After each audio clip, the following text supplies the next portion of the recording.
Viewers, welcome to wear book. இன்றைய வகுப்புல சித்தர்கள் தொடர்பான செய்திகளை தான் டீட்டெயில்டா பார்க்க போறோம். நீங்க டிஎன்பிஎஸ்சிக்கு ப்ரிப்பேர் பண்ணிட்டு இருக்கீங்கன்னா, டிஎன்பிஎஸ்சி சிலபஸ்ல தமிழ் பாடப்பகுதியில பகுதி ஆல உங்களுக்கு 9வது டாபிக்கா இந்த சித்தர்கள் தொடர்பான செய்திகள்னு குடுத்திருப்பாங்க.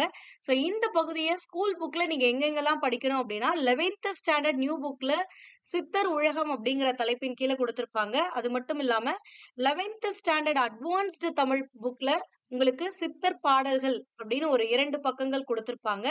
இது மட்டும் இல்லாம ஓல்டு புக்க பொறுத்தவரைக்கும் உங்களுக்கு 6th ஸ்டாண்டர்ட் டெர்ம் 2 புக்ல உங்களுக்கு சித்தர் பாடல் அப்படின்னு ஒரு பாடல் வந்து குடுத்திருப்பாங்க. சோ இந்த 3 பகுதிகளையும் நீங்க தெளிவா படிக்கணும். சோ இந்த 3 பகுதிகள் தான் ஸ்கூல் புக்ல சித்தர்கள் பற்றி குடுத்திருக்காங்க. அதனால தெளிவா பார்த்துக்கோங்க. இன்றைய வகுப்புல நம்ம என்ன பண்ண போறோம் அப்படின்னா, 11th ஸ்டாண்டர்ட் நியூ புக்ல குடுத்திருக்கக்கூடிய சித்தர் உலகம் இது பத்தி மட்டும் தான் பார்க்க போறோம். அண்ட் இந்த டாபிக் வந்து உங்களுக்கு நியூ எடிஷன், அதாவது 2024 எடிஷன்ல உங்களுக்கு தமிழ் புக்ல இருக்காது. இது 2000 எடிஷன் புக் யார்கிட்டயாவது இருந்துச்சு அப்படின்னா அதுல தான் இருக்கும். ஓகேங்களா? ஓகே. இந்த லெசன்ல என்ன குடுத்திருக்காங்க அப்படிங்கறத பார்க்கலாம். இங்க நுழையும் முன்னு குடுத்திருக்காங்க. இதையும் சேர்த்து தான் படிக்கணும் எப்பவுமே. சித்தர்கள் சமயங்களில் இருக்கும் தேவையற்ற சடங்குகளை விரும்பாதவர்களாக அறியப்படுகின்றனர். அப்ப சித்தர்கள் வந்து நம்மளுடைய ஒவ்வொரு சமயத்திலும், இந்து சமயம், கிறிஸ்துவ சமயமா இருக்கலாம், இஸ்லாமிய சமயமா இருக்கலாம். எந்த ஒரு சமயத்துல இருக்கக்கூடிய அந்த தேவையில்லாத சடங்குகளை வந்து விரும்பாதவர்களாகத்தான் அறியப்படுகின்றனர். அதே வேளையில் சித்தர்கள் மனித வாழ்வியல் குறித்த மெய்யியல் கோட்பாடுகளை முன்வைத்துள்ளனர். அதாவது உண்மையான அறிவை பற்றி இவர்கள் முன்வைத்திருக்கிறார்கள். நமக்கு முன்னாடி இருக்கக்கூடிய அந்த மாய தோற்றத்தை அழித்துவிட்டு உண்மையான அறிவு எது, எது உண்மை, எது மெய் அறிவு அப்படிங்கிறத சொல்லக்கூடிய பல கோட்பாடுகளை வைத்திருக்கிறார்கள். சோ அத பத்தி தான் இங்க வந்து கொடுத்திருப்பாங்க. இயல்பான மனிதநேயம் கொண்டவர்களான சித்தர்கள் குறித்து இக்கட்டுரை பேசுகிறது அப்படின்றாங்க. இயல்பான மக்களைப் போலவே மனிதநேயம் கொண்டவர்களாக வாழ்ந்தவர்கள் தான் சித்தர்கள். தமிழ் இலக்கிய வரலாற்றில் சித்தர்களுக்கென்று சிறப்பிடம் உண்டு.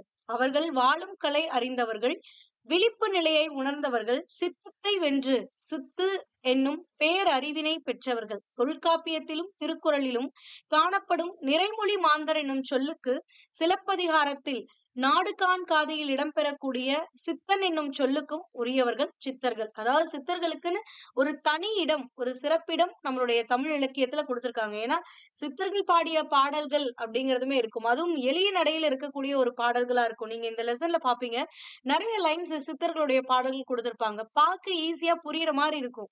ஆனா உங்களுக்கு புரிஞ்ச பொருள் வேற, அந்த பாடலுக்கு பின்னாடி இருக்கக்கூடிய ஒரு பொருள் வேற. சோ அந்த மாதிரி இருக்கக்கூடியதான் இந்த சித்தர்களுடைய பாடல்களா இருக்கும். சோ இவர்கள் வந்து வாழும் கலையை அறிந்தவர்கள் அப்படின்றாங்க. அது மட்டும் இல்லாம சித்தத்தை வென்று, அதாவது மனதை வென்று, இந்த பொய்யான அறிவினை வென்று, நம்ம நினைச்சிட்டு இருக்கக்கூடிய அறிவு உண்மையான அறிவு கிடையாது. அதை தாண்டி ஒரு ஞானம் இருக்கு. இந்த உலகத்தில் இருக்கக்கூடிய பொருளுடைய நிலையாமையை பற்றி அறிந்து கொண்டு, மெய் உணர்வை அறிந்து கொண்டு, மெய் அறிவை பெற்று வாழக்கூடிய அந்த சித்தத்தை வென்று சித்துவாக பேரறிவினை பெற்றவர்கள் தான் இந்த சித்தர்கள் அப்படின்னு சொல்றாங்க. தொல்காப்பியத்திலையும் திருக்குறள்லயும் காணப்படக்கூடிய நிறைமொழி மாந்தர் அப்படின்னா யாரை குறிப்பிடுகிறார்கள் அப்படின்னா சித்தர்களை குறிப்பிடுகிறார்கள். இது மட்டும் இல்லாம சிலப்பதிகாரத்துல நாடுகாண் காதையில இடம்பெறக்கூடிய சித்தன் என்னும் சொல்லுக்கும் உரியவர்கள் இந்த சித்தர்கள். அறிவு வேறு ஞானம் வேறு என்று உலகிற்கு விளக்கிய சித்தர்கள் யோக மார்க்கத்தையும் ஞான மார்க்கத்தையும் தங்களின் உயர் நெறிகளாக கொண்டவர்கள். அதாவது நம்மளை பொறுத்த வரைக்கும் ஞானம் அப்படின்னா என்னன்னு சொல்லுவோம், அறிவு அப்படின்னு ஒரு பொருள் இருக்கு. ஞானம்னா அறிவு.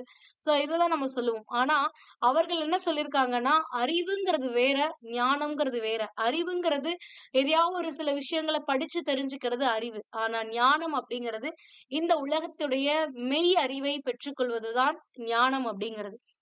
சோ இந்த ரெண்டுக்குமே வேறுபாடு இருக்கு அப்படின்னு இந்த உலகிற்கு விளக்கியவர்கள் தான் இந்த சித்தர்கள். இவர்கள் யோக மார்க்கத்தையும் ஞான மார்க்கத்தையும் தங்களுடைய உயர் நெறிகளாக கடைபிடித்தவர்கள்.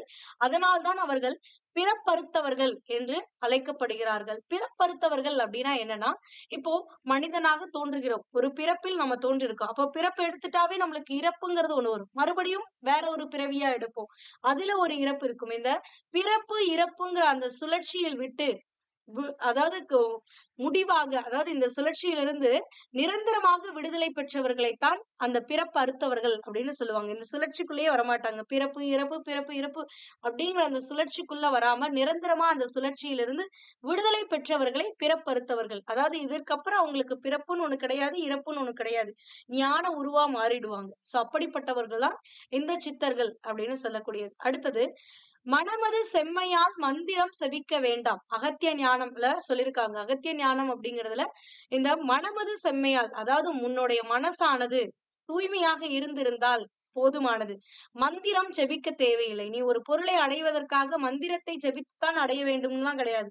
உன்னுடைய மனம் தூய்மையாக, செம்மையாக, செழிப்பாக இருந்திருந்தால், செழிப்பானதாக இருக்கும் என்றால் எந்த ஒரு மந்திரத்தையும் நீ செபிக்க தேவையில்லை அப்படின்றாங்க. அடுத்தது, சித்தர்கள் அப்படின்னா யார் அப்படின்னு இந்த இடத்துல கொடுத்திருக்காங்க. சித்தர்கள் என்றால் நிறைவடைந்தவர் என்பது பொருள். அப்ப சித்தர்கள் அப்படிங்கிறதுக்கான பொருள் என்ன? நிறைவடைந்தவர்கள். அவ்வளவுதான், முடிஞ்சிச்சு. எல்லாத்தையும் பெற்று விட்டார்கள். ஞானத்தை, மெய் அறிவை பெற்று விட்டார்கள். நிறைவு பெற்று விட்டார்கள். அவ்வளவுதான். இதுக்கப்புறம் உங்களுக்கு பிறப்புன்னு ஒண்ணு கிடையாது, இறப்புன்னு ஒண்ணு கிடையாது அப்படிங்கறதுதான் என்ன நிறைவடைந்தவர்கள் அப்படிங்கிறது. தமிழில் சித்து என்னும் சொல்லானது மனம், கருத்து, ஆன்மா என்ற பொருளை தரக்கூடியது. அதாவது சித்து அப்படிங்கிற சொல்லுக்கு என்னென்ன பொருள் இருக்கு? மனம், கருத்து, ஆன்மா என்ற பொருளை கொண்டது. தமிழ் பேரகராதியின்படி சித்தி என்ற சொல் மெய்யறிதல், வெற்றி, காரியம், கைகூடல் என்று பல பொருள் உண்டு. அப்ப சித்தி அப்படின்னா என்னன்னா மெய்யறிதல், உண்மையை அறிதல், அதாவது உண்மையான அந்த நிலையாமையை அறிதல், வெற்றி, அடுத்தது காரியம் கைகூடல். இது எல்லாத்தையுமே சித்தி அப்படின்னு சொல்லுவாங்க. நம்ம இந்த வார்த்தையை கூட கேள்விப்பட்டிருப்போம். ஏதோ சித்து வேலை பண்ணி ஜெயிச்சுட்டான்டா அப்படின்னு. சோ சித்து வேலை பண்ணி அப்படிங்கும் பொழுது ஒரு காரியம் அவனுக்கு கைகூடணும். அதுக்கேத்த வேலைகளை செய்யறதுதான். அந்த காரியம் கைகூடுவதற்கான வேலைகளை செய்வதுதான் இந்த சித்து வேலை அப்படின்னு சொல்லக்கூடியது. ஓகேங்களா? சோ அவர்களை இந்த மாதிரி மெய்யறிதல், வெற்றி, காரியம், கைகூடல் இது எல்லாத்தையும் அறிந்திருக்கக்கூடியவர்களை சித்தர்கள்னு சொல்றோம். அவர்களை எண் வகை சித்திகளை கைவர பெற்றவர்கள். எண் வகை, எண் அப்படின்னா 8 அப்படின்னு அர்த்தம். 8 வகையான சித்திகளை, இந்த மாதிரி 8 வகையான சித்திகளை பெற்றவர்கள் தான் இந்த சித்தர்கள்னு சொல்லக்கூடியவர்கள். யாம் பெற்ற இன்பம் பெருக இவ்வகை வையகம் என்பதே சித்தர் நோக்கம். அதாவது நான் அடிக்கடி பயன்படுத்தக்கூடிய ஒரு லைன் அப்படின்னா இந்த வாக்கியத்தை சொல்லலாம். ஏதாவது ஒண்ணு நடந்துருச்சுன்னா, யாம் பெற்ற இன்பம் பெருக இவ்வையகம் அப்படின்ட்டு போவேன். சோ அந்த மாதிரி இந்த வார்த்தை நம்ம யூசுவலா பயன்படுத்தக்கூடிய இந்த வார்த்தை தான் சித்தர்களுடைய நோக்கமாக இருக்கிறது. அதாவது நான் அடைந்த இன்பத்தினை நீங்களும் அடைய வேண்டும். இதுல என்ன குறிப்பிடுறாங்க அப்படின்னா, எல்லா விஷயத்தையுமே அடக்குறாங்க. அதாவது அவர்கள் பெற்ற அந்த மெஞ்ஞான அறிவை, அதாவது உண்மையான அறிவை அவர்கள் பெற்று இன்புறுவது போல நாம்பளும் பெற்று இன்புற வேண்டும், ஞான உருவாக வேண்டும் அப்படின்னு சொல்லக்கூடியதுதான் இந்த வரிகளுக்கான பொருள். அடுத்தது, சித்தர்களுடைய காலத்தையும் அவர்களுடைய எண்ணிக்கை பற்றி இங்க குறிப்பிட்டிருக்காங்க. இது இன்னமுமே ஆய்விற்குரிய ஒண்ணாகவே தான் இருக்கு. சோ எத்தனை சித்தர்கள் வாழ்ந்தார்கள் அப்படின்னா எக்ஸாக்டா தெரியாது. எந்த காலத்துல வாழ்ந்தாங்க அப்படின்னா எக்ஸாக்டா தெரியாது. சோ ஒரு சில குறிப்புகளை வச்சு ஒரு சில கருதுகோள்கள் தான் இருக்கு. இப்படி இருந்திருக்கலாம் அப்படின்னு தான் இருக்கே தவிர எக்ஸாக்டா இன்னும் சொல்லல. சித்தர்களின் ஆதி சித்தராக கருதப்படுபவர் யார் அப்படின்னா திருமூலர். இது கேட்பாங்க, ஆல்ரெடி கேட்டிருக்காங்க. சோ சித்தர்களுடைய ஆதி சித்தராக கருதப்படுபவர் திருமூலர். இவருடைய காலம் அப்படின்னு பாத்தீங்கன்னா கிபி 5ஆம் நூற்றாண்டு அல்லது 6ஆம் நூற்றாண்டு என்பர் அப்படின்னு தான் சொல்றாங்க. இவர் வாழ்ந்த காலமானது கிபி 5ஆம் நூற்றாண்டா இருக்கலாம், இல்ல 6ஆம் நூற்றாண்டா இருக்கலாம். அந்த காலத்துல வாழ்ந்திருப்பாரு அப்படின்னு தான் சொல்றாங்களே தவிர எக்ஸாக்டா சொல்லல.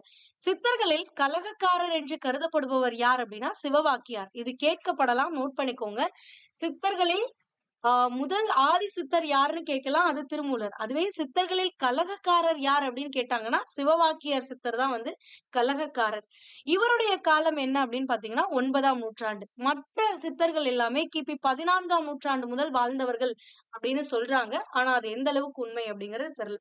சோ சித்தர்களுடைய காலத்தை போலவே இது எப்படி நம்மளுக்கு இன்னமும் ஒரு முடிவுக்கு வராது இருக்கிறதோ அது போலவேதான் சித்தர்களுடைய எண்ணிக்கையும் குறியதாகவே உள்ளது அப்படின்றாங்க. இன்னமும் ஆய்விற்குரியதாகவே அந்த எண்ணிக்கைகள் இருக்கு. எத்தனை பேர் இருந்தாங்க அப்படிங்கறது தெரியல. சித்தர் தொகை குறித்த பட்டியல்கள் ஒவ்வொன்றும் மாறுபடுகின்றன. சித்தர்கள் பத்தி ஒவ்வொரு நூல்ல சொல்லக்கூடிய அந்த கவுண்ட் மாறுது. சித்தர்களுடைய எண்ணிக்கை பத்தி மாறுது. சோ அதனால எக்ஸாக்டா சொல்ல முடியல அப்படின்றாங்க. இதுல இன்னொரு வார்த்தை நம்ம கேள்விப்பட்டிருப்போம். என்ன அப்படின்னா 14 சித்தர்கள் அப்படின்னு சொல்லி. இந்த 14 அப்படின்னா 18 அப்படின்னு அர்த்தம். சோ அப்ப 18 சித்தர்கள் வாழ்ந்திருப்பாங்க. அதனால 18 சித்தர்கள் அப்படிங்கிற சொல் இருக்கு அப்படின்னு ஒரு சிலர் கூறுவார்கள். ஆனா ஒரு சிலர் என்ன பண்றாங்க அப்படின்னா, இதுல 18 அப்படிங்கிறது எண்ணை குறிக்கவில்லை. மாறாக அந்த சித்தர்கள் பெற்றிருக்கக்கூடிய 18 பேறுகளை குறிக்கிறது அப்படின்னு சொல்றாங்க. சோ இந்த மாரி 2 கருத்துக்கள் இருக்கு. 18 சித்தர்கள்ங்கும்போது அது 18 சித்தர்கள் அப்படின்னு ஒரு சிலர் குறிப்பு கொள்றாங்க. ஒரு சிலர் என்ன பண்றாங்கன்னா, இது நம்பர குறிக்கல. எத்தன பேர் இருந்தாங்க அப்படிங்கறத குறிக்கல. இது 18 பேறுகளை குறிக்கிறது. 18 பேறுகளை பெற்றவர்களை குறிக்கிறது. அவர்கள் தான் சித்தர்கள் அப்படின்னு குறிக்கிறது அப்படின்னு சொல்றாங்க. இங்க ஒரு பாடல் குடுத்திருக்காங்க. இந்த பாடலுடைய ஆசிரியர் யார் அப்படின்னு பார்த்தீங்கன்னா, பாரதியார் அவர்கள். "எனக்கு முன்னே சித்தர் பலர் இருந்தார். அப்பா யானும் வந்தேன் ஒரு சித்தன் இந்த நாட்டில்" அப்படிங்கிறாரு. அதாவது எனக்கு முன்னாடி பல சித்தர்கள் இந்த உலகத்திலே தோன்றி இருக்கிறார்கள். சோ அந்த வரிசையில நானும் இப்ப தோன்றி இருக்கேன் அப்படின்னு சொல்லி பாரதியார் பாரதியாரையே குறிப்பிட்டு எழுதியிருக்காரு. ஓகேங்களா? அதுக்கு அடுத்தது கடவுள் கொள்கை. கடவுட்கொள்கைன்னு குடுத்திருக்காங்க. கடவுள் கொள்கை தான் வேற எதுவும் இல்ல. இதுல இந்த லைன்ஸ் வந்து அடிக்கடி கேட்கக்கூடிய ஒரு தேவன். திருமூலர் என்பது என்பது திருமூலரின் கடவுட்கொள்கையாகும். அதாவது ஒன்றே குலம் ஒருவனே தேவன் அப்படின்னா, ஒன்றே குலம் அப்படின்னா இந்த மனிதர்கள் குலம் எல்லாம் ஒன்றே. உயர்ந்தவர், தாழ்ந்தவர்ன்னு வெவ்வேறுலாம் கிடையாது. எல்லாரும் ஒருவரே. ஒரே இதைச் சேர்ந்தவர்கள் தான். ஒன்றே குலம். மனிதர் குலம் அப்படின்னா ஒன்றுதான். அதுல உயர்ந்தவர், தாழ்ந்தவர்ன்னு எந்த ஒரு வேறுபாடும் கிடையாது. ஒருவனே தேவன். அப்படிப்பட்ட அந்த ஒரு குலத்திற்கு ஒருவன் தான் இறைவன் அப்படின்றாங்க. சோ இதை சொன்னவர் யார் அப்படின்னு கேட்பாங்க. இதை சொன்னவர் திருமூலர் அவர்கள் தான் இந்த கடவுள் கோட்பாட்டை இது பண்ணவர். இதனையே பட்டினத்தார் அப்படிங்கிறவரு என்ன பண்ணிருக்காருன்னா, ஒன்றென்றிரு தெய்வம் உண்டென்றிரு அப்படின்றாங்க. ஒன்றென்றிரு அப்படின்னா ஒன்றாக இருக்கிறோம். ஒருமைப்பாடோடு இருக்க வேண்டும் அனைவரும். உயர்ந்தவர்கள், தாழ்ந்தவர்கள் வேறுபாடு இல்லாமல் அனைவரும் ஒன்றே அப்படின்ற எண்ணத்தில் இரு. தெய்வம் உண்டென்றிரு. தெய்வமும் இருக்கிறது அப்படின்னு இரு அப்படின்னு சொல்லி பாடினவர் தான் பட்டினத்தார் அவர்கள். மனிதர்கள் கடவுளின் பெயரால் கருத்து வேறுபாடு கொண்டு தமக்குள் கலகம் விளைவித்துக் கொள்வதில் சித்தர்களுக்கு உடன்பாடு இல்லை. அதாவது இப்ப இருக்கக்கூடிய நம்மள பத்தி தான் இவங்க அப்படி குறிப்பிட்டிருக்காங்க. இப்பன்னு இல்ல, முன்னாடியும் அப்படிதான் இருந்தாங்க. இப்பயும் அப்படிதான் இருக்கோம். சோ எந்த எந்த ஒரு மாற்றமும் கிடைக்கல. எப்ப மெஞ்ஞான அறிவ வந்து நம்ம பெறுறோமோ அப்பதான் வந்து இது மாறும் அப்படிங்கிறது என்னுடைய கருத்தா இருக்கு. சோ மனிதர்கள் என்ன பண்றோம் அப்படின்னா, கடவுளுடைய பெயரால் கருத்து வேறுபாடு கொள்கிறோம். ஒவ்வொருத்தருடைய சமயத்திலும் ஒவ்வொரு கருத்துக்கள் இருக்கும். சோ அந்த கருத்து முரண்பாடுகள் ஏற்படும் பொழுது கலகம் விளைவிக்கக்கூடியதாக இருக்கிறது இந்த பிற ஒவ்வொரு சமயமும். சோ அதனால இந்த மாரி பல்வேறு கடவுள் கொள்கையை அவர்கள் கொண்டிருக்கல. இறைவன் அப்படிங்கிறவன் ஒருவன். யார்? தன்னை விட ஆற்றல் அதிகம் படைத்தவன் இறைவன். அவ்வளவுதான். சோ அதுதான் இங்க குடுத்திருக்காங்க. மனிதர்கள் கடவுளின் பெயரால் கருத்து வேறுபாடு கொண்டு தமக்குள் கலகம் விளைவித்து இப்ப இந்து மதத்துக்குள்ளேயே கூட கலகம் விளைவித்துக் கொள்வர்கள்லாம் இருக்காங்க. வைணவர்கள், சைவர்கள் அப்படின்னு சொல்லி. முன்னாடி இருந்துச்சு. இப்ப அந்த சண்டையெல்லாம் இல்லன்னு நான் நினைக்கிறேன், நம்புறேன். ஆனா இப்ப வந்து ஜாதி பிரச்சனை, மத பிரச்சனையா மாறிடுச்சு. ஒரு மதத்துக்குள்ளேயே முன்னாடிலாம் அடிச்சுக்கிட்டாங்க. அது இப்ப கொஞ்சம் குறைஞ்சிருக்கு. இப்ப வந்து மாறியிருக்கு. சோ அதுவும் ஒரு காலத்துல மாறும் அப்படிங்கிற நம்பிக்கையோட பயணிப்போம். ஏன்னா, இந்த விஷயத்த பத்தி சித்தர்கள் அப்பவே கூறியிருக்காங்க. சித்தர்கள் இது எல்லாத்தையுமே முழுமையாக மறுத்திருக்கிறார்கள். அவர்களுக்கு வந்து இந்த காரியத்தெல்லாம் உடன்பாடே இல்லை. இந்த ஜாதிகளிலும் சரி, மதங்களிலும் சரி. இறைவன் ஒருவன் அப்படிங்கிற அந்த ஒரு குறிக்கோளோடு அவர்கள் நின்று விட்டார்கள். இங்க குடுத்திருப்பாங்க. "மனமது செம்மையால் மந்திரம் செபிக்க வேண்டாம்." முன்னாடி பார்த்ததே தான். அது மட்டும் இல்லாம, "நட்ட கல்லும் பேசுமோ நாதன் உள்ளிருக்கையில்" என்பன போன்ற பாடலடிகள் இதனை மெய்ப்பிக்கின்றன. அதாவது கடவுள் ஒருத்தன் அப்படிங்கிறத இந்த இடத்துல குறிப்பிடுறாங்க. சோ அப்படி குறிப்பிடும் பொழுது, இந்த இடத்துல ஒரே ஒரு விஷயத்த தான் சொல்றாங்க. உள்ளம் அப்படிங்கிறது தான் கடவுள். வேற எதுவுமே கிடையாது. நீ சிலை வைத்து வழிபடுவதனால் வந்து அது கடவுள் ஆகிடுமா? அதெல்லாம் கிடையாது. உனக்குள் இருக்கக்கூடிய அந்த உள்ளம் இருக்கிறது பாருங்கள், மனம் இருக்கிறது பாருங்கள், உங்களுடைய ஆன்மா இருக்கிறது பாருங்கள். அதுதான் கடவுள் அப்படின்னு அவர்கள் குறிப்பிடுகிறார்கள். சோ அதுதான் இங்க குடுத்திருப்பாங்க. "நட்ட கல்லும் பேசுமோ நாதன் உள்ளிருக்கையில்" அப்படிங்கிறோம். சோ இந்த இடத்துல நம்மளுக்கு என்ன புரியும்? நட்டு கல்லு பேசுமா அப்படின்னு கேட்டா நம்ம என்ன சொல்லுவோம்? பேசாது. அதான். ஏன்னா, ஆ அறிவாற்றல் படி அதாவது இந்த அறிவியலின் படி இந்த நட்டுக்கள் பேசாது அப்படிங்கிறது தான் உண்மை. சோ அப்படிங்கும் பொழுது நம்ம என்ன சொல்லுவோம்? அப்ப நட்டக்கல் பேசாது. அப்ப கடவுள்னு சிலை வைத்திருக்கக்கூடிய அந்த கடவுள் எல்லாம் எதுவும் பண்ணாது நம்மளுக்கு. சோ அப்ப கடவுள் அப்படிங்கிறது ஒன்று இல்லை அப்படின்னு இந்த இடத்துல பொருள் கொள்ளக்கூடாது. அவர்கள் கேட்ட அந்த கேள்வியிலே இன்னொரு பதிலையும் அவர்கள் வைத்திருக்கிறார்கள். நாதன் உள்ளிருக்கையில், நாதன் அப்படிங்கிறது உள்ள இருக்கக்கூடிய அந்த மனதை குறிப்பிடுகிறார்கள். அப்ப உள்ளமானது உள்ளே இருக்கையில், நமது உடம்புக்குள்ளே இருக்கையில் வெளியில வைக்கக்கூடிய நட்டு வைக்கக்கூடிய கல் பேசுமா அப்படிங்கிறதா இந்த இடத்துல பொருள். அதாவது கல்லை கடவுளாக குறிப்பிடவில்லை. கடவுள் அதுக்காக கடவுள் இல்லன்னு சொல்லல. அவங்க கடவுள் இருக்கிறான். அந்த கடவுள் அப்படிங்கிறது நம்மளுடைய மனம்தான் அப்படின்னு சொல்றாங்க. அதுதான். சோ இந்த இடத்துல நம்ம படிச்ச உடனே என்ன பண்ணுவோம்? நட்டக்கல் பேசுமா? பேசாது. அப்ப கடவுள் இல்லைன்னு சொல்ல வராங்க அப்படின்னு புரிஞ்சுக்குவோம். ஆனா அது அந்த மாரி புரிஞ்சுக்க கூடாது. இந்த இடத்துல நட்டுக்கல் பேசாதுதான். ஆனா கடவுள் அதுக்காக அது கடவுள் இல்லன்னு பொருள் இல்ல. கடவுள் இருக்கிறான். அவன் எங்கே இருக்கிறான்? உன் மனம் தான் கடவுள். அவ்வளவுதான். ஓகேங்களா? சோ என்பன போன்றவை இந்த மாரியான பல பாடல்கள் எத கூறுகிறது அப்படின்னா, கடவுள் இருக்கிறான். கடவுள் ஒருவன் தான். ஆனால் அவன் இருக்கிறான் அப்படின்றாங்க. அடுத்தது தன்னை அறியும் ஞானம் அப்படின்னு சொல்லி கொடுத்திருக்காங்க.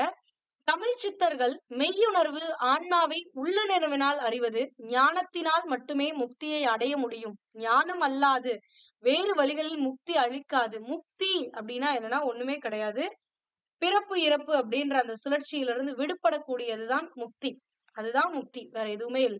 சோ அப்ப அந்த முக்தியை அடையணும் அப்படின்னா, உண்மையான அறிவினால், மெய் உணர்வினால் மட்டுமே அந்த ஞானத்தை அடைய முடியும். ஞானத்தினால் மட்டுமே அந்த முக்தியை அடைய முடியும் அப்படின்னு தான் அவர்கள் சொல்கிறார்கள். ஞானத்தின் மிக்க அறநெறி நாட்டில்லை என்கிறது திருமந்திரம். இந்த வரிகள் கொடுத்து எந்த நூல்னு கேட்கலாம்.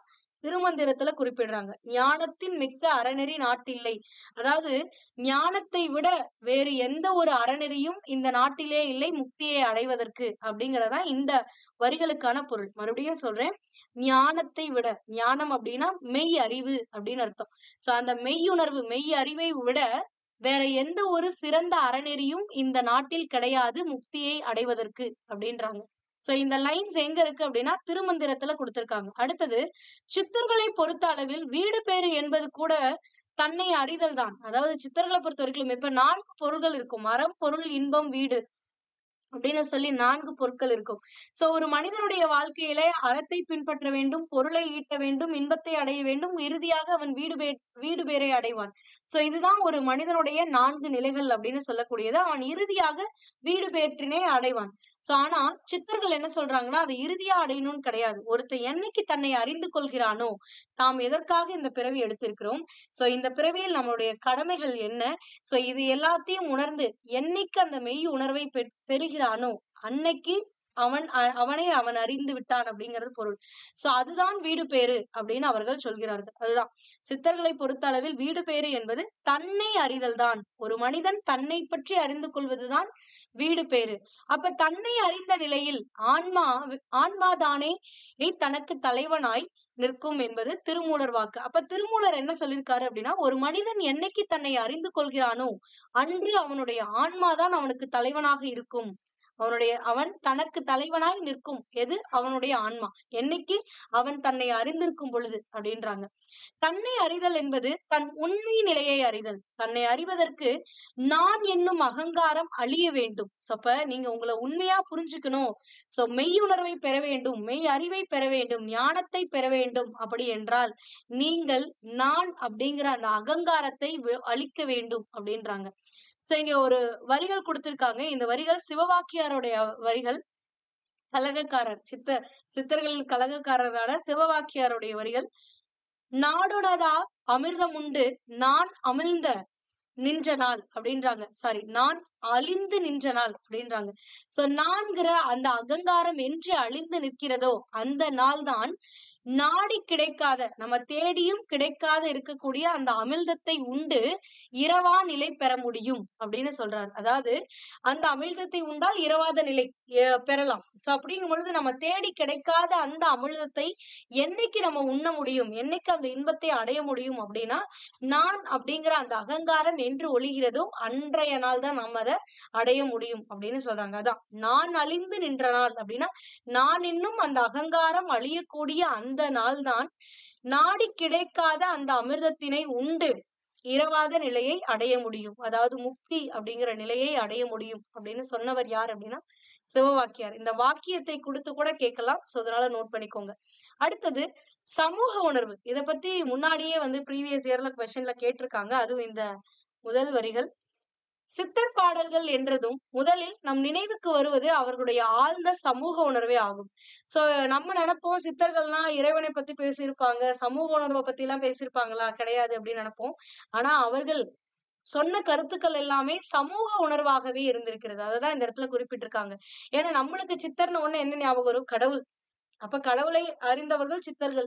அவ்வளவுதான் நம்மளுக்கு ஞாபகம் வரும். அப்ப கடவுள் தன்மையை கொண்டவர்கள் அப்படிங்கிறது மட்டும் தான் தோணுமே தவிர, அவர்கள் இந்த சமூகத்திற்கான பல கருத்துக்களை முன்வைத்திருக்கிறார்கள் அப்படிங்கிறதெல்லாம் நம்மளுக்கு தோணாது. சோ அதனால இத நோட் பண்ணிக்கோங்க. சித்தர் பாடல்கள் என்றதும் முதலில் நம் நினைவுக்கு வருவது அவர்களுடைய ஆழ்ந்த சமூக உணர்வே ஆகும் அப்படின்னு குறிப்பிட்டிருக்காங்க. அப்ப சித்தர்கள்னா நம்மளுக்கு எதுதான் முன்னாடி வரணும்? சமூக உணர்வு தான் முன்னாடி வரும். அவர்கள் சமூகத்தில் நிலவிய பல்வேறு கண்மூடி பழக்க வழக்கங்களையும், மூட நம்பிக்கைகளையும், பொருளற்ற செயல்களையும், போலிச் சடங்குகளையும் நெஞ்சுரத்தோடு, நேர்மை திறத்தோடும் கடுமையாக சாடியவர்கள் அப்படின்றாங்க. அதாவது இந்த ஒவ்வொரு மதத்திலையும் இருக்கக்கூடிய அந்த மூட நம்பிக்கைகள், பொருளற்ற செயல்கள், எந்த ஒரு வினையுமே விளையாத ஒரு செயல்கள், இல்லன்னா போலியான சடங்குகள், இது எல்லாத்தையுமே எதிர்த்து நின்னார்கள் சித்தர்கள் அப்படின்றாங்க. அதனால்தான் அறிஞர் கைலாசபதி அப்படிங்கிறவரு சித்தர்களை கிளர்ச்சியாளர்கள் என்று கூறுகிறார். இது கேட்கலாம். சித்தர்களை கிளர்ச்சியாளர்கள் என்று அழைத்தவர் யார் அப்படின்னு. சோ கைலாசபதி அப்படிங்கிறவர் தான் சித்தர்களை வந்து கிளர்ச்சியாளர்கள் அப்படின்னு குறிப்பிட்டிருக்காரு. சோ இதுல என்ன சொல்றாங்க அப்படின்னா, இவர்கள் மூட நம்பிக்கைகளை ஒழிப்பதனை ஒரு குறிக்கோளாகவே கொண்டிருக்கிறார்கள். இது மட்டும் இல்ல, ஜாதி முறைகளை கூட ஒழிப்பதற்காக இந்த சமூக உணர்வோடு வாழ்ந்திருக்கிறார்கள் இந்த சித்தர்கள். அதனாலதான் இவர்களை கலகக்காரர்கள், அதாவது கிளர்ச்சியாளர்கள் அப்படின்னு கைலாசபதி அவர்கள் சொல்லியிருக்காரு. அடுத்தது, இன்றைய சமூகத்தை மிகவும் அல்லல் படுத்தும் சாதி கொடுமையை முற்றுப்புள்ளி வைக்க வேண்டும் என்றும் பாடியவர்கள் சித்தர்கள். சோ இந்த சித்தர்கள் அன்றே அந்த காலத்திலேயே இந்த சாதி கொடுமைகள்லாம் அழிய வேணும்னு பாடல் பாடியிருக்கிறாங்க. சோ அதற்கான ஒரு சில லைன்ஸ் எல்லாமே இங்க கொடுத்திருக்காங்க. சாதி பேதம் ஓதுகின்ற தன்மை என்ன தன்மையோ, அதாவது சாதி மதம் பேதம் இதெல்லாம் ஓதுகின்ற தன்மையானது என்ன ஒரு தன்மை அப்படின்னு சொல்லி சிவவாக்கியாரும், சாதி பிரிவினிலே தீயை மூட்டுவோம் என்று பாம்பாட்டி சித்தரும் பாடியுள்ளார். இந்த லைன்ஸ் வந்து ப்ரீவியஸ் இயர்ல கேட்டிருக்காங்க, நோட் பண்ணிக்கோங்க. சாதி பிரிவினிலே, இந்த ஜாதியை பிரிச்சு பிரிச்சு பாக்குறாங்கல்ல, அந்த பிரிவினில் தீயை மூட்டுவோம் அப்படிங்கிறாங்க. அந்த தீய வச்சு அந்த பிரிவை கொளுத்துவோம், ஜாதிங்கிறது ஒண்ணு இல்லாம பண்ணுவோம் அப்படின்னு சொல்லி பாம்பாட்டி சித்தர் அவர்களுமே பாடியிருக்காங்க. அடுத்தது, பத்ரகிரியார் அவர்கள் ஒரு லைன்ஸ் கொடுத்திருக்காங்க ஜாதியை பத்தி. என்ன அப்படின்னு பாத்தீங்கன்னா, ஆதிக்கபிலர் சொன்ன ஆகமத்தின் சொற்படியே சாதி வகை இல்லாமல் சஞ்சரிப்பது எக்காலம் அப்படின்றாங்க. ஆதிக்கபிலர், அதாவது கபிலர் முன்னாடி சொன்ன மாதிரி ஆகமம் அப்படின்னா என்னன்னா, இந்த சமய நூல்கள் அப்படின்னு சொல்லக்கூடியது, சமய கருத்துக்களை பற்றி கூறக்கூடியதுதான் ஆகம விதி அப்படின்னு சொல்லக்கூடியது. அந்த ஆகமத்தில் கூட இந்த ஜாதியை பற்றி சொல்லவில்லையாம். சோ அந்த ஆதி கபிலர் சொன்ன அந்த ஆகமத்தில் கூட சொற்படியே ஜாதி வகை இல்லாமல், அதுல ஜாதிங்கிறதே குறிப்பிடலையாம். சோ அந்த மாதிரி அந்த சொற்படியே சாதிங்கிற வகை இல்லாமல் சஞ்சரிக்க கூடிய நாள் எந்நாளோ எக்காலமோ அப்படின்னு சொல்லி கொடுத்திருக்காங்க. அடுத்தது, சித்தர்களும் ரசவாதமும். ரசவாதம் அப்படின்னா என்னன்னா, ஒரு சாதாரண உலோகத்தை கூட இத பயன்படுத்தி என்ன பண்ணலாம் அப்படின்னா பொன்னாக மாற்றலாம். அதுதான் வந்து ரசவாதம் அப்படின்னு சொல்லுவாங்க. சோ சித்தர்கள் என்ன பண்ணுவாங்கன்னா, சித்தர்கள்னு சொல்லக்கூடாது, ரசவாதத்தை பயன்படுத்தி சாதாரண உலோகங்களை ஒரு சில தாவரங்களுடைய சாற்றினை வைத்து சாதாரண உலோகத்தை கூட தங்கமா மாத்திருக்காங்க. அதற்கான பாடல்களுமே இருக்கு. அதை எப்படி பண்ணாங்க அப்படிங்கறது எல்லாமே கொடுத்திருக்காங்க.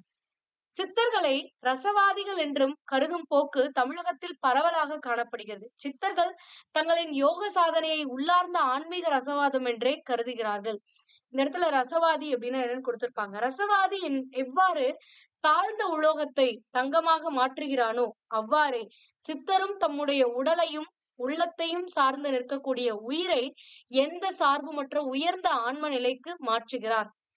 எனவே ஒவ்வொரு சித்தரும் ஓர் ஆன்மீக ரசவாதி ஆகிறார். அதாவது இப்போ தங்கத்தை எப்படி ஒரு உயர்ந்த உலோகமா, அதாவது ஒரு தாழ்ந்த உலோகத்தை எப்படி ஒரு உயர்ந்த உலோகமான தங்கமாக மாற்றுகிறதோ அந்த ரசவாதிங்கிறது, அதே மாதிரிதான் சித்தர்கள் இந்த உடலோடும் உள்ளத்தோடும் சார்ந்திருக்கக்கூடிய அந்த உயிரை எந்த ஒரு சார்பும் அற்ற உயர்ந்த ஆன்மா நிலைக்கு, அந்த சாதாரண நிலையிலிருந்து ஒரு உயர்ந்த நிலைக்கு மாற்றுகிறார்கள். சோ அதனால ஒவ்வொரு சித்தரையும் நம்ம ஆன்மீக ரசவாதியாக கருதுகிறார்கள் அப்படின்றாங்க. இங்க இந்த அட்டமா சித்திகள் அப்படின்னு, அதாவது 8 வகையான சித்திகள்னு சொல்றாங்கல்ல, அது என்ன அப்படிங்கறத இந்த இடத்துல குறிப்பிட்டிருப்பாங்க. இதுல இருந்தும் கேள்விகள் கேட்கலாம், அதனால பாத்துக்கோங்க. அனிமா அப்படின்னா என்னன்னா, அணுவை போல. அணி அப்படின்னா அணுன்னு ஞாபகம் வச்சுக்கோங்க. அணுவை போல சிறுத்து நிற்கக்கூடிய ஆற்றல், அணுவை போல சின்னதா நிற்கக்கூடிய ஆற்றலை தான் அனிமா அப்படின்னு சொல்லுவாங்க. இதுவே மகிமா அப்படின்னா என்னன்னா, வரையறை அற்று விரிந்து படரும் ஆற்றல், எந்த ஒரு எல்லையும் இல்லாமல் விரிந்து படர்ந்திருக்கக்கூடிய ஆற்றலை மகிமா அப்படின்னு சொல்லுவாங்க. அதுவே லகிமா அப்படின்னா என்னன்னா, காற்றில் மிதக்கக்கூடிய ஆற்றலை லகிமா அப்படிம்பாங்க. கரிமா அப்படின்னா எங்கும் வியாபித்திருக்கக்கூடிய ஆற்றல் அப்படின்னு சொல்றாங்க. வியாபித்திருக்கக்கூடிய அப்படின்னா என்னன்னா, ஒண்ணும் இல்ல, பரவி இருக்கக்கூடிய அப்படின்னு அர்த்தம். சோ எல்லா இடங்களிலும் பரவி இருக்கக்கூடியதை கரிமா அப்படின்னு சொல்றாங்க. பிராகமியம் அப்படின்னா என்னன்னா, சாரி பிரகாமியம் அப்படின்னா என்னன்னா, இயற்கை தடைகளை கடக்கக்கூடிய ஆற்றலை பிரகாமியம் அப்படின்னு சொல்றாங்க. அடுத்தது ஈசத்துவம் அப்படின்னா, ஈசன் படைக்கவும் வல்லவன், அழிக்கவும் வல்லவன், அடக்கவும் வல்லவன். அவன்தான் ஈசன். அதனால ஈசத்துவம் அப்படிங்கிறது படைக்கவும் அதனை அடக்கவும் கொண்ட ஆற்றலை தான் ஈசத்துவம் அப்படின்னு சொல்லக்கூடியது. வசித்துவம் அப்படின்னா வசியம்னு ஞாபகம் வச்சுக்கோங்க. வசித்துவம் அப்படின்னா உலக படைப்புகளை எல்லாம் அடக்கி ஆளக்கூடிய ஆற்றல். அதாவது இந்த உலகத்தில் படைக்கப்பட்டுள்ள எல்லா பொருட்களையும் அடக்கி தன்னுடைய வசியத்திற்குள் கொண்டு வந்து ஆளக்கூடிய ஆற்றலை தான் வசித்தவம் அப்படின்னு சொல்லக்கூடியது. அடுத்தது காமா வசாயித்துவம் அப்படின்னா என்னது? காமா வசாயித்துவம் அப்படின்னா விரும்பியதை முடிக்கக்கூடிய ஆற்றலை வந்து காமா வசாயித்துவம் அப்படின்னு சொல்லுவாங்க. இதுதான் அட்டமா சித்திகள். அட்டமா சித்திகள், அட்டம் அப்படின்னா 8 அப்படின்னு அர்த்தம். 8 வகையான சித்திகள் அப்படின்னு குறிப்பிடக்கூடியது. அடுத்தது கடைசி பகுதியை நெருங்கிட்டோம். காயமே இது மெய்யடா அப்படிங்கிற தலைப்பின் கீழ இந்த சித்தர்களை பற்றி குறிப்பிட்டிருக்காங்க. சித்தர்களிலே சிலர் உடம்பை அவ்வளவு மேன்மையாக கருதியது இல்லை. அதாவது ஒரு சில சித்தர்கள் உடம்பை வந்து பெருசா பேசல. ஆனா பெரும்பான்மையான சித்தர்கள் அதனை பெருமைப்படுத்தி பேசுகிறார்கள். எதனை? இந்த உடம்பினை. அதை எப்படி குறிப்பிடுறாங்கன்னு பாருங்க. மனித உடலுக்கு ஒரு உள்ளார்ந்த தகவு இருப்பதாக சித்தர்கள் பாடல் வழி புலனாகிறது. திருமூலர் உடம்பின் இன்றியமையாமையை பல பாடல்களில் வலியுறுத்தியுள்ளார். என்ன சொல்லியிருக்காரு அப்படின்னா, உடம்பை வளர்த்தேன் உயிர் வளர்த்தேனே. இந்த வரிகள் அடிக்கடி கேட்கக்கூடியது டிஎன்பிஎஸ்சில. இந்த வரிகளை சொன்னவர் யார் அப்படின்னா திருமூலர் தான். சோ அப்ப உடம்பை வளர்த்தேன் உயிர் வளர்த்தேனே அப்படின்றாங்க. உயிரை எப்படி வளர்க்கணும் அப்படின்னா, இந்த உடம்பை எப்படி வளர்க்கணும்னு ஒரு முறை இருக்கிறது. அந்த முறையில் உடம்பை வளர்த்தால் உயிரும் வளரும் அப்படின்றாங்க. அடுத்தது உள்ளம் பெரும் கோயில் ஊனுடம்பு ஆலயம். ஊன் அப்படின்னா தசையால் ஆன, தசை அப்படின்னு அர்த்தம். ஊன் உடம்பு அப்படின்னா தசையாலும் எலும்பாலும் ஆன அந்த உடம்பானது, நம்மளுடைய மனித உடலானது ஆலயம் அப்படின்றாங்க. ஆலயம்னா கோவில். அதுல உள்ளம் அப்படிங்கிறது பெருங்கோயில் அப்படின்னு சொல்றாங்க. இந்த இடத்துல பெருங்கோயில்னு எதை குறிப்பிடுறாங்கன்னா, ஆலயத்திற்குள்ள இருக்கக்கூடிய அந்த கருவறை, அதாவது இறைவன் இருக்கக்கூடிய அந்த கருவறையை குறிப்பிடுகிறார்கள். சோ இதுலயே என்னதான் நம்மளுக்கு குறிப்பிட்டிருக்காங்க அப்படின்னா, நம்மளுடைய உள்ளம்தான் கடவுள் இருக்கக்கூடிய கோவில் அப்படின்றாங்க. சோ அப்ப நம்மளுடைய உடல் கோயில் அப்படின்னா, நம்மளுடைய உள்ளம் கருவறை போன்றது அப்படின்றாங்க. என்பன போன்ற புகழ்பெற்ற பாடலடிகள் திருமந்திரத்தில் பறக்க காணலாம் அப்படின்றாங்க. அடுத்தது இந்த காடு வெளிச்சித்தர் இயற்றிய ஒரு பாடல் இங்க கொடுத்திருக்காங்க. இதுவுமே ப்ரீவியஸ் இயர்ல கேட்கப்பட்ட ஒரு கேள்விதான். நந்தவனத்தில் ஒரு ஆண்டி அவன் 4 மாதமாய் குயவனை வேண்டி கொண்டு வந்தான் ஒரு தோண்டி அதை கூத்தாடி கூத்தாடி போட்டு உடைத்தாண்டி அப்படின்றாங்க. சோ இந்த பாடலை படிக்கும் பொழுது உங்களுக்கு எல்லாருக்குமே புரியும். ஒரு வகையான பொருள் புரியும். ஆனா நீங்க புரிஞ்சுகிட்ட பொருள் இதற்கான உண்மையான பொருள் கிடையாது. சோ நந்தவனத்தில் ஒரு ஆண்டி, அதாவது எல்லாருக்கும் புரியக்கூடிய ஒரு பொருளை நான் சொல்றேன். நந்தவனத்தில் ஒரு ஆண்டி. சோ ஒரு ஆண்டி இருக்கான் நந்தவனத்துல. அவன் என்ன பண்றான் அப்படின்னா, 4 மாதமாய் குயவனை வேண்டி, ஒரு குயவன் கிட்ட போய் 4 மாசமா கேட்டு கொண்டு வந்தான் ஒரு தோண்டி. ஒரு தோண்டிய வடிவமைத்து ஒரு தோண்டிய அவனை செஞ்சு கொடுக்க சொல்லி ஒரு குயவன் கிட்ட வாங்கிட்டு வரான். அதை வாங்கிட்டு வந்து அதை வச்சு ரொம்ப ஆட்டம் காட்டுறான். அதான் கூத்தாடி கூத்தாடி போட்டுடை தாண்டி. சோ அத நல்லா வச்சுக்கிட்டு ஆடுறான். ஆடும் பொழுது என்ன ஆகி போயிடுது, அது கீழே விழுந்து உடைஞ்சு போயிடுது. சோ இந்த பொருள் தான் நம்ம இந்த பாடல முதல்ல படிக்கும் பொழுது புரியும். சோ ஆனா இதற்கான உண்மையான பொருள் இது கிடையாது. இதுல என்ன பொருள் அப்படின்னா, நந்தவனத்தில் ஒரு ஆண்டி அப்படின்னா நம்மளுடைய உயிரை குறிப்பிடுகிறார்கள், ஆன்மாவை குறிப்பிடுகிறார்கள். ஆண்டி அப்படின்னு ஆன்மாவை குறிப்பிடுகிறார்கள். சோ இந்த ஆன்மாவானது என்ன பண்ணும் அப்படின்னா, இறைவன் கிட்ட போய் கேக்குமா, எனக்குன்னு ஒரு உடலை கொடு அப்படின்னு சொல்லி 4 மாதங்களா வந்து அந்த இறைவனை வேண்டி கேட்டுக்கொள்ளுமாம். சோ அப்படி வேண்டி கேட்டுக்கொள்ளும் பொழுது குயவனாக இறைவனை சொல்லுகிறார்கள் இந்த இடத்துல. சோ அந்த இறைவனும் என்ன பண்றாரு அப்படின்னா, அந்த ஆன்மாவிற்கு ஒரு உடலை அளிக்கிறார். அதுதான். சோ வேண்டி கொண்டு வந்தான் ஒரு தோண்டி. தோண்டினா ஒரு உடல் அப்படின்னு அர்த்தம். சோ அப்ப இந்த இறைவனை அந்த ஆன்மாவானது பல மாதங்களாக வேண்டி கேட்டுக்கொள்வதனால அந்த இறைவனும் இந்த ஆன்மா ஏதோ ஒரு நல்ல விஷயத்த செய்ய போகுது அப்படின்னு சொல்லி அதற்கு ஒரு உடலை கொடுக்குது. சோ அந்த உடலை பெற்றுக்கொண்ட அந்த ஆன்மாவானது இந்த உலகத்திலே இந்த பூலோகத்திலே பிறவி எடுக்கிறது. சோ அப்படி பிறவி எடுத்ததுக்கு அப்புறம் அதை கூத்தாடி கூத்தாடி போட்டு உடைத்த ஆண்டி அப்படின்றாங்க. சோ அந்த ஆன்மாவை வைத்துக்கொண்டு, அந்த உடலை வைத்துக்கொண்டு என்ன பொருள் செய்ய வேண்டுமோ அதை செய்யாமல், எந்த செயலையெல்லாம் செய்ய வேண்டுமோ அதனை செய்யாமல் என்ன பண்ணிடுறான் அப்படின்னா, தேவையில்லாதவற்றை செய்து அந்த உடலுக்கான அவன் அவ்வளவு தவமிருந்து வாங்கி வந்தான் பாருங்க. அந்த உடலுக்கான உண்மையான செயலை செய்யாமல் அந்த உடலை அழித்து விடுகிறான் அப்படின்றாங்க. சோ அப்ப நம்ம இந்த உலகத்திற்கு எதற்காக வந்தோம் அப்படிங்கிற அந்த அறிவினை நாம் பெற வேண்டும். அதுதான் மெய்யறிவு அப்படின்னு குறிப்பிடுறாங்க. சோ நம்மளுடைய ஆன்மாவானது அந்த இறைவனிடம் பல ஆண்டு காலங்கள், பல மாதங்களாக வேண்டி இந்த உடலை பெற்றிருக்கிறது. அந்த உடலுடன் நாம் இந்த உலகத்திற்கு வந்திருக்கிறோம். அப்ப இந்த உலகத்தில் வந்ததுக்கு அப்புறம் என்ன செயல்கள் செய்ய வேண்டுமோ அறநெறிப்படி, சோ நாம் எதற்காக படைக்கப்பட்டோமோ அதனை அறிந்து கொண்டு அந்த செயலை செய்ய வேண்டும். அதை விட்டுவிட்டு இந்த கூத்தாடி கூத்தாடி அதாவது தேவையில்லாத செயல்கள், தேவையில்லாத இன்பத்தினை அனுபவித்து விட்டு இந்த உடலை அதற்கான பயனை அடையாமல் போகிவிடக் கூடாது அப்படின்றாங்க. சோ அடுத்தது சித்த மருத்துவம். சித்த மருத்துவத்துல ரொம்பவே முக்கியமான ஒரு விஷயம் இந்த தமிழர் சித்தர்கள் இது பண்றது. ஏன்னா சித்த மருத்துவத்துல எல்லா வகையான நோய்களையுமே கியூர் பண்ணியிருக்காங்க. சோ அப்படிப்பட்டதுதான் இந்த சித்த மருத்துவம். சித்தர்கள் இயற்கையின் ரகசியங்களை அறிந்தவர்கள். சித்தர்கள் அப்படிங்கிறவங்க இயற்கையுடைய ரகசியங்களை அறிந்தவர்கள். அப்போ ஒரு நோய் உருவாகுது அப்படின்னா அதை எப்படி அழிக்கணுங்கிற அந்த இயற்கையை கூட அவர்கள் அறிந்திருக்கிறார்கள் அப்படின்றாங்க. அண்டத்தில் உள்ளது பிண்டம், பிண்டத்தில் உள்ளது அண்டம் என்பது சித்தர் மொழியாகும். இதனுடைய பொருள் என்ன அப்படின்னு பாத்தீங்கன்னா, இந்த சித்த வைத்தியத்தெல்லாம் நீங்க ஏதாவது சித்தர்கிட்ட போயிருக்கீங்க, இல்ல சித்த வைத்தியம் செய்றாங்க அப்படிங்கிறவங்க கிட்ட போனீங்கன்னா சொல்லுவாங்க. காற்று சக்தி, நீர் சக்தி, நெருப்பு சக்தி இந்த மாரி 5 பஞ்சபூத சக்திய பத்தி உங்கள உடல்ல வச்சே சொல்லுவாங்க. சோ இந்த பகுதியில காற்று சக்தி இருக்கும், இந்த பகுதியில நீர் சக்தி இருக்கும். உங்கள் உடல் உறுப்புகள்ல இது எல்லாத்தையுமே குறிப்பிடுவாங்க. சோ அதுதான். இப்ப அண்டம் அப்படிங்கிறது இந்த ஐம்பூதங்களால் ஆனதுதான் அண்டம். சோ அப்படிப்பட்ட அண்டத்தில் உள்ளதுதான் இந்த பிண்டமான உடல். அதாவது உடல் தான் பிண்டம் அப்படின்னு குறிப்பிடுறாங்க. சோ அப்ப ஐம்பூதங்களால் ஆன இந்த உலகத்தில் உள்ளதுதான் இந்த மனித உடலான பிண்டம். ஆனா இந்த பிண்டத்தில் உள்ளது அண்டம் அப்படின்னு மறுபடியும் குறிப்பிடுறாங்க. ஆனா இந்த பிண்டத்தில் அந்த ஐம்பூதங்களும் இருக்கிறது அப்படின்றாங்க. அதுதான் இந்த இடத்துல அண்டத்தில் உள்ளது பிண்டம், பிண்டத்தில் உள்ளது அண்டம்னு குறிப்பிடக்கூடியது. புரியுதா? சோ அண்டமானது ஐம்பூதங்களால் உருவானதுதான் இந்த அண்டம். அதாவது இந்த உலகம் அப்படிங்கிறது ஐம்பூதங்களால் உருவானது. அதற்குள்ள இருக்கக்கூடியதுதான் இந்த மனித உடம்பான பிண்டம் அப்படின்னு சொல்லக்கூடியது. இதுல மறுபடியும் என்ன சொல்றாங்கன்னா, பிண்டத்துலதான் அண்டம் இருக்கு அப்படின்றாங்க. சோ நம்மளுடைய உடம்பில் இந்த 5 வகையான பூதங்களால் ஆக்கப்பட்டது. அப்ப இந்த பிண்டத்திலும் அந்த அண்டம் உள்ளது அப்படின்றாங்க. அதான் பிண்டத்தில் உள்ளது அண்டம். இதுதான் சித்தருடைய மொழி. அதனால அப்படி சொன்னவர்கள் தான் அந்த ஐம்பூதங்களும் உடலிலே உள்ளது அப்படின்னு சொல்லி அதை வைத்து மருத்துவம் பார்த்தவர்கள் தான் யாருன்னா இந்த சித்தர்கள். அவர்களைத்தான் சித்த மருத்துவம் என்ற தனிப்பிரிவு தோன்றவும் காரணமாக இருந்திருக்கிறார்கள். நாடியை பிடித்து நோயறியும் திறன் பெற்ற அவர்கள் மருந்து தயாரிக்கும் வேதியியல் கூறுகளையும் அறிந்திருந்தனர்.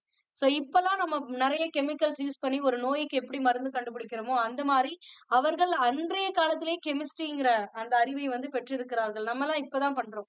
சோ ஆனா அவர்கள் நம்மளுக்கு முன்னாடியே இந்த விஷயத்தெல்லாம் பண்ணிட்டாங்க. என்ன அந்த குறிப்புகள் கிடைக்காதனால நம்மளுக்கு அந்த மருந்துகளுக்கான குறிப்புகள் கிடைக்கல.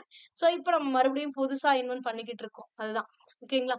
சித்தர்கள் மரம், செடி, கொடி பற்றிய அறிவும், அவற்றின் இலை, பூ, காய், கனி என அனைத்திலும் நோய் தீர்க்கும் மருந்துகளை உருவாக்கும் அறிவை உடையவர்களாக இருந்திருக்கிறார்கள். அவர்கள் உருவாக்கியதுதான் இந்த சித்த மருத்துவம் அப்படிங்கக்கூடியது. அடுத்தது சித்தர்களின் குழுவுக்கறி குழுவுக்குறி அப்படின்றாங்க. தமிழ் சித்தர்களின் பாடல்கள் எளிமையாக இருப்பினும் மறைப்பொருள் கூற்றுகளாக குழுவுக்குறிகளாகவே எழுதப்பட்டுள்ளது. நம்ம பார்த்தோம். நம்ம படிக்கும் பொழுது ஒரு பொருள். ஆனா அதற்கான உண்மையான பொருள் வேற. இந்த நந்தவனத்தில் ஒரு ஆண்டியிலேயே நம்ம பார்த்தோம். சோ ஒரு குயவன் கிட்ட போய் ஒருத்தன் வந்து 4, 5 மாசமா இருந்து ஒரு தோண்டிய வந்து செஞ்சு எடுத்துட்டு வரான். அத வாங்கிட்டு வந்ததுக்கு அப்புறம் அத வச்சு ஆடுறான். அத கீழ போட்டு உடைச்சிடுறான் அப்படின்னு நம்மளுக்கு புரிஞ்சது. ஆனா இதற்கு பின்னாடி இருக்கக்கூடியது ஒரு ஆன்மாவானது இறைவனிடம் வேண்டி ஒரு உடலை பெறுகிறது. அந்த உடலை பெற்று இந்த பூலோகத்தில் மனிதனாக ஒரு பிறவியாக பிறப்பெடுக்கும் பொழுது, அது செய்ய வேண்டிய செயல்களை செய்யாமல், தேவையில்லாத செயல்களை செய்துவிட்டு, அந்த உடலை பெற்றதற்கான பயனை நிறைவேற்றாமல் அழிந்து விடுகிறது அப்படின்றாங்க. சோ அந்த மாரிதான். அதற்கு உள்ள மறைப்பொருள் வேறையா இருக்கும். அந்த மாரி குழுவுக்குறிகளாகவே எழுதப்பட்டுள்ளது. குழுவுக்குறி அப்படின்னா க்ளூ குடுங்க அப்படின்னு சொல்றோம்ல. குழு குடு அப்படின்றோம்ல. அந்த குழுக்குறிகளாகவே எழுதப்பட்டிருக்கிறது. அவை யோகம், தந்திரம், மருத்துவம் என்ற 3 கூறுகளையும் அறிந்தவர்களால் மட்டுமே பொருள் காணத்தக்கவையாக அமைந்திருக்கின்றன. சோ யோகம், தந்திரம், மருத்துவம் இந்த 3 கூறுகளையும் அறிந்தவர்களால் மட்டுமே இதுல குடுத்திருக்கக்கூடிய பொருளை அறிய முடியும் அப்படின்றாங்க. மாங்காய்ப்பால் என்னும் சொல் உங்களுக்கு இப்ப மாங்காய்ப்பால்னு சொன்ன உடனே என்ன தோணுது? மாங்காய் மரத்துல இருக்கக்கூடிய அந்த பிஞ்ச உடைச்சோம் அப்படின்னா அதுல இருந்து வரக்கூடிய பால் தான் என்னது மாங்காய் பால்னு தோணும். ஆனா இங்க மாங்காய் பால் அப்படிங்கிறது எதை சொல்ல குறிப்பிடுகிறார்கள் அப்படின்னா குண்டலினி சக்தியை உச்சியில் ஏற்றி அமுதம் உண்ணும் நிலையை கூறும் அப்படின்றாங்க. குண்டலினி சக்தி அப்படின்னா நம்முடைய முதுகு தண்டுல இந்த கடைசி பகுதியை தான் வந்து இந்த குண்டலினி சக்தின்னு சொல்லுவாங்க. இங்க இருக்கக்கூடிய இந்த சக்தியை மேல இருக்கக்கூடிய சிவத்தோடு சேர்ப்பார்கள். சோ இந்த சக்தியும் சிவனும் சேர்க்கும் பொழுது அது வந்து அந்த இன்ப நிலையை உருவாக்கும் அப்படின்றாங்க. சோ அதுதான் இந்த இடத்துல அமுதம் உண்ணும் நிலை அப்படின்றாங்க. சோ அதுதான். அப்ப குண்டலினி சக்தியை உச்சியில் உள்ள அந்த சிவத்துடன் சேர்க்கும் பொழுது அமுதம் உண்ணும் நிலை, அதாவது இனிமையான நிலை, இன்பத்தை அடைவார்கள் அப்படின்றாங்க. இவ்வாறு குறியீட்டு சொல்கள் கொண்ட பாடல்கள் சித்தர் இலக்கியத்தில் குவிந்திருக்க காணலாம் அப்படின்றாங்க. இந்த மாதிரி மாங்காய்ப்பால்னு குறிப்பிட்டிருப்பாங்க. ஆனா அதற்கான பொருள் என்னன்னா குண்டலினி சக்தியை சிவத்துடன் சேர்த்து அந்த இன்பத்தை பெறுவதுதான். அந்த இன்பம் அப்படிங்கறத இந்த இடத்துல அமுது உண்ணும் நிலை அப்படின்னு குறிப்பிட்டிருக்காங்க. ஓகேங்களா? கடைசியா இங்க ஒரு பாடல் கொடுத்திருக்காங்க. இது வள்ளலார் இயற்றிய இந்த பாடல். தன்னை அறிந்து இன்புற வெண்ணிலாவே ஒரு தந்திரம் நீ சொல்ல வேண்டும் வெண்ணிலாவே. நாதர்முடி மேலிருக்கும் வெண்ணிலாவே அங்கே நானும் வர வேண்டுகிறேன் வெண்ணிலாவே. இந்த பாடலை படிக்கும் பொழுது எல்லாருக்குமே ஈஸியா பொருள் புரிஞ்சிருக்கும். என்ன புரிஞ்சுச்சு? தன்னை அறிந்து இன்புற, அதாவது என்னை பத்தி நான் அறிஞ்சுக்கிட்டு அதுல இருந்து நான் சந்தோஷப்படுறதுக்கு சந்திரனே ஒரு தந்திரத்தை நீ எனக்கு சொல்லிக் கொடுக்கணும். நீ வந்து அந்த நாதர் முடி மேல் இருக்க, நாதர்னா சிவபெருமான், சிவபெருமான் முடியில வீற்றிருக்கிறாய். சோ அந்த இடத்துக்கு நானும் வரணும். சோ அதுக்காக நீ ஒரு தந்திரம் சொல்லித் தர வேண்டும் அப்படிங்கறதுதான் புரியுது. ஆனா இந்த இடத்துல பல பொருட்களை உள்ளடக்கியதாக இந்த பாடல் அமைந்திருக்கிறது. இதுல என்ன அப்படின்னு பாத்தீங்கன்னா வெண்ணிலாவே, அதாவது வெண்ணிலா என்ன பண்ணுதுன்னா இறைவனை உணர்ந்து அந்த மெய்ப்பொருளை உணர்ந்ததனால் அந்த ஈசனினுடைய தலையில் அமர்ந்து கொண்டு இன்பத்தை அனுபவிக்கிறது. இப்படிப்பட்ட இன்பத்தினை வள்ளலார் அவர்களும் அடையணும் அப்படிங்கிறாரு. சோ அப்ப தன்னை அறிதல் அப்படின்னா என்னன்னா இந்த உலகத்தில் இருக்கக்கூடிய உயிராகிய தன்னையும், அதாவது நம்மளுடைய உயிரும் தான் வாழக்கூடிய இந்த உலகத்திற்கும் இருக்கக்கூடிய அந்த தொடர்பை அறிதல். அது மட்டும் இல்லாம இந்த உலகத்தில் இருக்கக்கூடிய உயிர்களுக்கும் அந்த இறைவன் சொல்லக்கூடிய முதல்வனாக இருக்கக்கூடிய தலைவனாக இருக்கக்கூடிய அந்த இறைவனுக்கும் உள்ள தொடர்பையும் அறிதல் தான் தன்னை அறிதல் அப்படிங்கிறது. சோ அப்படிப்பட்ட அந்த தன்னை அறிந்து விட்டால், அதாவது அந்த மெய் அறிவை நாம் பெற்று விட்டோம் என்றால் இந்த உலகத்தில் இருக்கக்கூடிய எல்லா உயிர்களையும் ஒரே ஒரே பாங்குல பார்ப்போம். அதாவது சமரச உணர்வோடு நோக்குவோம் அந்த உயிர்களை எல்லாம். சோ அப்படிப்பட்ட அந்த இன்பத்தினை நான் அடைய வேண்டும் அப்படிங்கிறாங்க. சோ அதுதான் இங்க கொடுத்திருக்கக்கூடியது. அடுத்தது நாதர் முடி மேலிருக்கும் வெண்ணிலாவே அங்கே நானும் வர வேண்டுகிறேன் வெண்ணிலாவே அப்படின்றாங்க.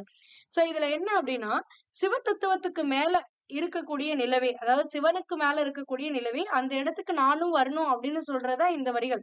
ஆனா இதுல உள்ள இருக்கக்கூடிய அந்த கருத்துக்கள் என்ன அப்படின்னா சுத்த தத்துவத்துல உச்சத்துல இருக்கக்கூடியது எது அப்படின்னு பாத்தீங்கன்னா சிவ தத்துவம்னு சொல்லக்கூடியது. அந்த சிவ தத்துவம் தான் உச்சத்தில் இருக்கக்கூடிய தத்துவம் அப்படிங்கிறது. அந்த சிவ தத்துவத்துக்கே மேலாக இருக்கக்கூடியது எது அப்படின்னா நாதாந்தம் அப்படின்னு சொல்லக்கூடிய அந்த முத்தி அப்படின்றது. சோ அந்த முத்தியை அடைந்து விட்டால் ஞான உருவை பெற்று விடலாம். அந்த ஞான உருவை நானும் அடைய வேண்டும். அதற்கான வழி என்ன அப்படின்னு அதற்கான ஒரு தந்திரத்தை வெண்ணிலவே சொல்லு அப்படின்றாங்க. இதை ஏன் போய் வெண்ணிலா கிட்ட கேக்குறாங்க அப்படின்னா வெண்ணிலா அப்படின்னா என்னது? சந்திரன். சந்திரன்னா என்னது? மதின்னு சொல்லலாம். மதிங்கிறதுக்கு என்ன பொருள் இருக்கு? அறிவு அப்படின்ற ஒரு பொருள் இருக்கு. ஓகேங்களா? இந்த ஞானம் பத்தி இன்னொரு கருத்துமே சொல்லுவாங்க. அது எந்த அளவுக்கு உண்மைன்னு நான் அனுபவிச்சு பார்க்கல. அதனால யோகிகளுக்கும் யோகம் தவம் செய்பவர்களுக்கு மட்டும் தான் தெரியும். சோ என்ன சொல்லுவாங்க அப்படின்னா அறிவு அப்படிங்கறது அந்த மதி அப்படிங்கறத வந்து இடது கண்ணு சொல்லுவாங்க. இடது கண்ல இருந்து வலது கண்ணுக்கு அந்த ஒளி ஆற்றலை செலுத்தக்கூடியதுதான் ஞானம் பெறக்கூடிய நிலை அப்படின்னு சொல்லுவாங்க. அந்த நிலையை பெற்றுவிட்டால் மெய்யுணர்வை பெற்றுவிட்டதாக கருதுவார்கள். இது எந்த அளவுக்கு உண்மை அப்படிங்கிறது எனக்கு தெரியாது. ஓகேங்களா? நான் படிச்சதை வச்சு உங்களுக்கு சொல்றேன். சோ இந்த பாடல்ல நீங்க புரிஞ்சுக்க வேண்டியது என்ன? ஏன் வெண்ணிலா கிட்ட போய் வள்ளலார் கேட்கிறாரு அப்படின்னா வெண்ணிலாவை மதி அப்படின்னு சொல்லலாம். மதினா அறிவு. சோ அந்த மெய் அறிவை நான் பெற வேண்டும். அப்ப நான் உண்மையான அறிவை பெற வேண்டும் அப்படின்னா அந்த நிலா கிட்டதான் கேட்கணும் அப்படிங்கறதுனால கேட்கிறாங்க. இதுல என்னன்னா தன்னை அறிந்து இன்புற அப்படின்றாங்க. தன்னை அறிந்து அப்படிங்கிறது என்ன அப்படிங்கிறத ஃபர்ஸ்ட் நீங்க புரிஞ்சுக்கணும். அதாவது நம்மளுடைய உயிருக்கும் இந்த உலகத்திற்கும் என்ன தொடர்பு இருக்கிறது? அதே மாரி இந்த உலகத்தில் உள்ள மற்ற உயிர்களுக்கும் முதல்வனாக இருக்கக்கூடிய அந்த இறைவனுக்கும் என்ன தொடர்பு இருக்கிறது? இதனை அறிதல் தான் தன்னை அறிதல் அப்படின்றாங்க. சோ இத அறிஞ்சுட்டாவே பல கேள்விகளுக்கு விடை கிடைச்சிரும். நம்ம எதுக்கு இந்த உலகத்துக்கு வந்திருக்கோம்? சோ நம்ம என்ன பண்ண போறோம்? என்ன பண்ணணும்? என்ன பண்ணக்கூடாது? அப்போ நம்மளுடைய நிலை என்ன? உண்மையான நிலை என்ன? அப்படிங்கிற பல கேள்விகளுக்கு இந்த தொடர்பை நம்ம கண்டுபிடிச்சோம்னாவே அறிஞ்சிட முடியும். அதுதான் தன்னை அறிதல். சோ அந்த மாரி தன்னை அறிந்து கொண்டு விட்டோம் என்றால், நாம் இவ்வளவுதான் அப்படிங்கிறத அறிஞ்சுக்கிட்டோம். அந்த மெய் உணர்வை அறிந்து கொண்டு விட்டோம் என்றால், இந்த உலகத்தில் இருக்கக்கூடிய எல்லா உயிர்களையும் சமமாக பார்க்க ஆரம்பிச்சுருவோம்.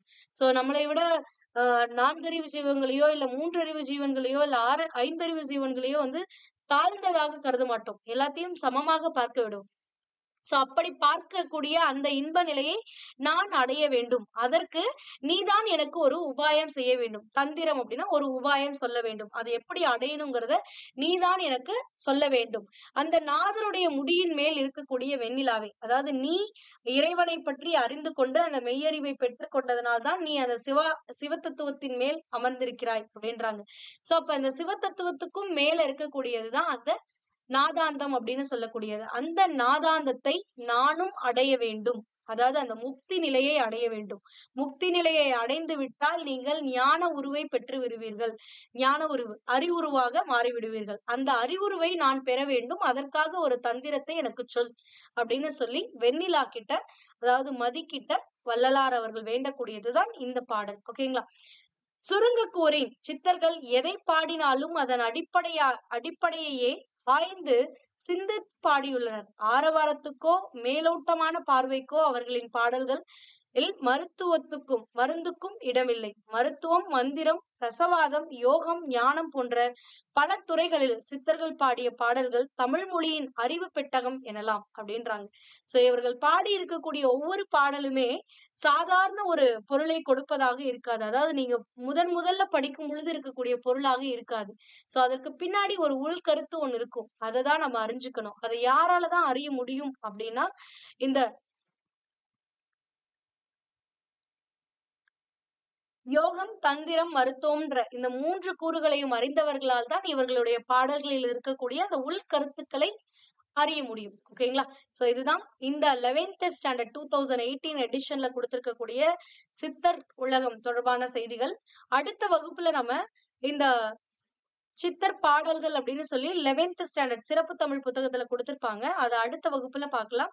அதே மாரி 6th ஸ்டாண்டர்ட் டெர்ம் 2 புக்லயுமே ஒரு பாடல் குடுத்திருப்பாங்க. அதற்கான பொருளையும் நம்ம அடுத்த வகுப்புல பார்க்கலாம். இந்த வகுப்புல உங்களுக்கு ஏதாவது சந்தேகம் இருந்துச்சு அப்படின்னா, அத கமெண்ட் பண்ணுங்க. அதுக்கான எக்ஸ்பிளனேஷன நான் அடுத்த வகுப்புல குடுக்குறேன்.